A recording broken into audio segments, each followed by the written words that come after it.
Hey Rule Breaker, Courtney here from the Rule Breakers Club with copywriting, business, and life advice for rebels with a cause.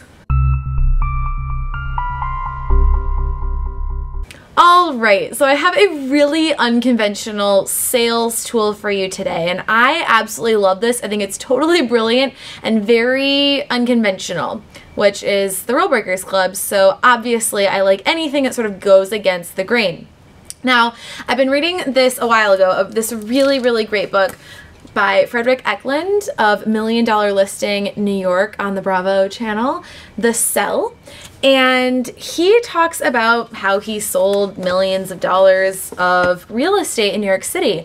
And one of the things he does is he mentions the negatives of the apartments that he's trying to sell. And I was like, wow, what a strange way of trying to sell an apartment. Well, the idea is that if you talk about the negatives, well, the people who are looking at the apartment, they're already thinking, okay, what's the catch? What's the downside? And you don't want them going through the entire sales pitch or the entire apartment thinking, okay, where's the catch? So what you do is you just come out and tell people the catch right off the bat. I'm totally starting to do this in all the sales calls that I do with my prospective clients because it's not really a sleazy tactic, it's just telling the truth.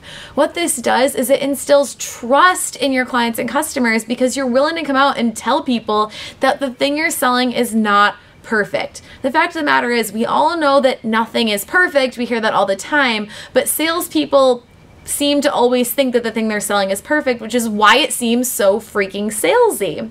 So here's how you can use this in your business.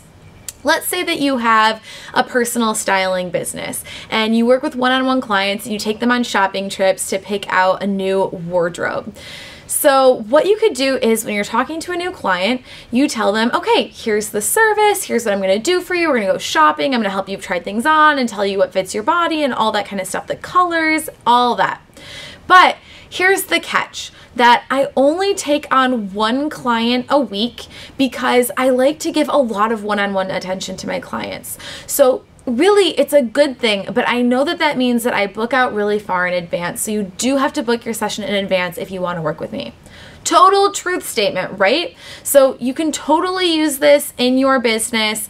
Look at the downsides of your offer or the potential downsides, what could be seen as a downside, and you can try to see if maybe you can spin it as being a positive or just go ahead and say, you know, I know this is something that isn't necessarily a great thing, but it's the only downside there really is. And I think that still instills a lot of confidence in your audience. One downside to the service that I have, Sales Page CPR, is that we don't do drafts. And so a lot of services, design, copywriting, all that kind of stuff, there's a back and forth drafting process, obviously because the client can give feedback and work towards a better iteration of that product. The thing is, it takes a long time to do drafts. And so when you do a lower cost service, a more efficient, more accessible service, something's gotta go. And that thing we decided to let go of was the drafts. What we found is that people actually love that. They're sick and tired of drafts. They don't like the back and forth, but it does mean that you have to put your trust into us when you sign up, and we make sure to tell people that when we hop on the phone with them. So again, tip for today is to talk about the negatives of your service. I know, super weird and goes against convention, but I think it could work really well for you. If you loved today's video, please share it on Facebook and Twitter, and I will see you next week.